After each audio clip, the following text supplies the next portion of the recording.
Welcome back any fans, स्वागत है आप लोगों का ब्लीच के एक और नए पार्ट में। अगर आप लोगों ने अभी तक इसके पिछले पार्ट को नहीं देखा है तो उसका लिंक आपको डिस्क्रिप्शन बॉक्स में मिल जाएगा, तो याद से उसे देख लेना, नहीं तो ये पार्ट कुछ भी समझ में नहीं आएगा। और मैं आप लोगों से एक रिक्वेस्ट करना चाहता हूँ कि आप सभी वीडियोस तो देखते हैं लेकिन चैनल को सब्सक्राइब नहीं करते, तो सब्सक्राइब कर दिया करो। तो देरी ना करते हुए शुरू करते हैं आज के इस पार्ट को।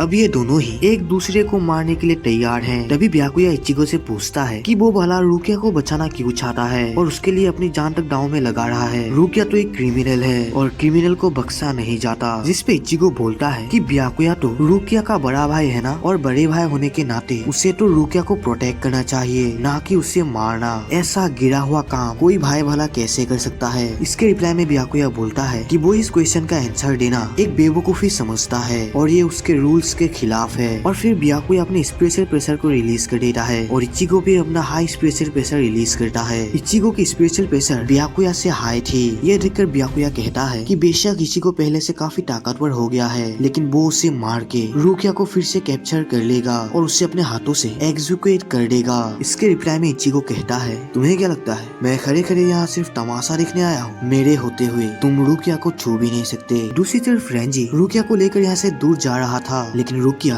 वापस जाने की जिद कर रही थी क्योंकि इचिगो की जान खतरे में है। लेकिन रेंजी उसे जाने नहीं देता क्योंकि इचिगो ने रेंजी पर भरोसा किया है और रुकिया को उसके हाथों पर सौंप दिया है, तो वो इचिगो को निराश नहीं करेगा। दूसरी तरफ स्क्वाड 2 की कैप्टन सुई फैंग युकिटाके के दोनों लेफ्टिनेंट्स को बहुत ही बुरी तरीके से पीटने लगती है क्योंकि ये सभी घुसपैठियों के साथ मिले हुए थे। कैप्टन युकिटाके ये सब देखकर उसे रोकने की कोशिश करता है, लेकिन तभी उसके सामने हेड कैप्टन यामामोतो आ जाता है और इन दोनों कैप्टन से कहता है कि इन दोनों ने एक घुसपैठिए के साथ मिलकर उसे भागने में मदद की और सोक्यूको को डिस्ट्रॉय कर दिया, जो कि एक बहुत बड़ा क्राइम है। तो इन दोनों को कैप्टन यामा हरगिज माफ नहीं करेगा। क्योरा को ये समझ जाता है कि वो दोनों अगर यहाँ एक सेकंड के लिए भी रहे तो उनका बस पाना नामुमकिन है। अब उनके पास सिर्फ एक ही चारा है, यहाँ से भागना। तो क्योरा को युकिटाके को पकड़कर यहाँ से तेजी से भागने लगता है, लेकिन युकिटाके को अपने टीम की फिक्र हो रही थी क्योंकि सुई फैंग उन्हें पीट पीट कर मार देगी। लेकिन क्योरा को उसे शांत करके कहता है कि उसे इतनी चिंता करने की कोई जरूरत नहीं, और वैसे भी अगर वो दोनों वहाँ रुके तो कैप्टन यामा से उन्हें लड़ना पड़ेगा और कैप्टन यामा से जीतना लगभग नामुमकिन है। और दूसरी तरफ सुई फैंग क्यूने को बहुत टॉर्चर करके उसे मारने लगती है, जिससे बेचारी क्यूने को बहुत ज्यादा दर्द होता है। लेकिन ये बेरहम कैप्टन अभी तक उसे टॉर्चर कर ही रही थी, लेकिन तभी बहुत ही तेजी से हिरोइची सुई फैंग को पकड़कर यहाँ से ले जाती है। ये देखकर सुई फैंग बहुत गुस्सा होती है और हिरोइची ने अपना फेस ढका हुआ था, जिससे सुई फैंग उसे पहचान नहीं पाती। तो हिरोइची अपना मास्क हटा के सुई फैंग से कहती है कि वो तो अभी तक वैसी की वैसी ही है जैसे उसने पहले देखा था। और हिरोइची को देखकर सुई फैंग हैरान होती है, जैसे ये दोनों बहुत पहले से ही एक दूसरे को जानते हो। दूसरी तरफ स्क्वाड 4 की कैप्टन उनाहाना अपने लेफ्टिनेंट इसाने को लेकर अपने स्क्वाड मेंशन की तरफ जा रही थी और उनाहाना इसाने से बोलती है कि उसे इतनी चिंता करने की कोई जरूरत नहीं, सभी लेफ्टिनेंट्स बिल्कुल ठीक है, क्योंकि इचिगो ने एक भी लेफ्टिनेंट को जान से नहीं मारा क्योंकि उसका इरादा इन लेफ्टिनेंट्स को मारना बिल्कुल भी नहीं था। और जैसे ये दोनों अपने मेंशन में पहुंचते हैं, उनाहाना इस क्रिएचर को अपने जानपट्टों में एब्जॉर्ब कर लेती है और असलियत में ये क्रिएचर उनाहाना की जानपट्टों की फर्स्ट फॉर्म है, जिसका नाम है मीनाजुकी। और उनाहाना अपने साथ सभी मार खाए लेफ्टिनेंट्स को भी ले आती है क्योंकि उनकी हालत कुछ ठीक नहीं थी। और अब उनाहाना को भी एहसास हो गया था कि सोल सोसाइटी में कुछ अच्छा नहीं हो रहा और वो चाहकर भी अपनी तरफ से कुछ भी नहीं कर सकती क्योंकि वो बाकी कैप्टन्स के मुकाबले बहुत कमजोर है। और वो इसाने को अपने पीछे आने को बोलती है क्योंकि उसे एक सीक्रेट जगह में जाना है। दूसरी तरफ ये दोनों प्लेटफॉर्म से बहुत दूर आ चुके थे और नानाओ भी उनके साथ थी, लेकिन इनसे पहले कैप्टन यामामोतो यहाँ पर आके उनका इंतजार कर रहे थे। और वो इन दोनों से कहते हैं कि अब उनके पास कोई भी चारा नहीं है, अब उससे सीरियस होना ही होगा। और फिर यामा अपनी तगड़ी स्पिरिचुअल प्रेशर रिलीज करता है और यामा की स्पिरिचुअल प्रेशर को सेंस करके ही नानाओ की धज्जियां उड़ जाती है और वो समझ जाती है कि ये दोनों कैप्टन्स मिलकर भी कैप्टन यामामोतो को नहीं हरा सकते। और फिर वो इस प्रेशर का भार नहीं ले पाती, जिससे वो गिर जाती है। नानाओ को अपने सामने कैप्टन यामा नहीं बल्कि अपनी मौत दिखाई दे रही थी, जिससे डर के वो बहुत ही बुरी तरीके से सांस लेने लगती है। लेकिन तभी क्योराकू आके नानाओ को शांत करता है और वो उसे यहाँ से दूर ले जाता है। नानाओ समझ गई थी कि क्योराकू और युकिटाके यामामोतो के आगे नहीं टिक सकते, तो वो उसे रोकने की कोशिश करती है, लेकिन क्योराकू पहले ही यहाँ से जा चुका था। और फिर यामा क्योराकू से कहता है कि उसका फ्लैश स्टेप काफी ज्यादा कमाल का है क्योंकि वो एक ही सेकंड में अपनी पोजीशन को चेंज कर लेता है जैसे उसने ननाओ को दूर छोड़ के आया है। और फिर वो इन दोनों से कहता है कि वो दोनों तो यामा के फेवरेट स्टूडेंट्स थे और वो पहले से ही काफी ज्यादा शरारती थे, लेकिन शरारत से ऊपर वो दोनों तो पहले से ही काफी ज्यादा स्ट्रॉन्ग थे और इसीलिए यामा ने इन दोनों को ट्रेन किया था ताकि ये दोनों आगे चल के और भी ज्यादा स्ट्रॉन्ग बने और सोल सोसाइटी की रक्षा करे। लेकिन अब तो ये दोनों सोल सोसाइटी का विरोध कर रहे हैं, जिससे यामा को बहुत दुख पहुंचा। इन दोनों को कैप्टन यामा अपने बच्चों की तरह समझता था और उन्हें अपने बच्चों की तरह प्यार करता था, लेकिन इन्होंने यामा की लिहाज नहीं रखा और इसकी सजा तो इन दोनों को मिलती रहेगी। इसके रिप्लाई में क्यूरा को कहता है कि वो दोनों स्वीकार करते हैं उन्होंने गलती की और वो दोनों कैप्टन यामा का दिल तोड़ना नहीं चाहते थे, लेकिन वो दोनों मजबूर थे क्योंकि उन्हें रुकिया को बचाना था जिसे मौत की सजा नहीं मिलनी चाहिए थी। ये सुनकर यामा और भी ज्यादा भड़क जाता है और अपने जान भक्तों के सील को तोड़ देता है और वो इन दोनों को लड़ने के लिए रेडी होने को बोलते हैं। जैसे ये दोनों अटैक करने के लिए आगे बढ़ते हैं, यामा एक ही स्लैश से इन दोनों को दूर उड़ा देता है, जिससे ये दोनों दूर जाके गिरते हैं। और फिर यामा इन दोनों से बोलता है कि इन्हें क्या लगता है कि ये दोनों अपने जान भक्तों को बिना रिलीज किए हुए यामा से लड़ सकता है, जिसपे क्यूरा को कहता है कि वो दोनों बिल्कुल भी लड़ना नहीं चाहते। और ये सुनकर यामा कहता है कि वो कभी भी किसी को माफ नहीं करेगा जिसने कभी न्याय को नहीं माना। ये सुनकर युकिता के कहता है कि कैप्टन यामा ने ही तो उन्हें सिखाया था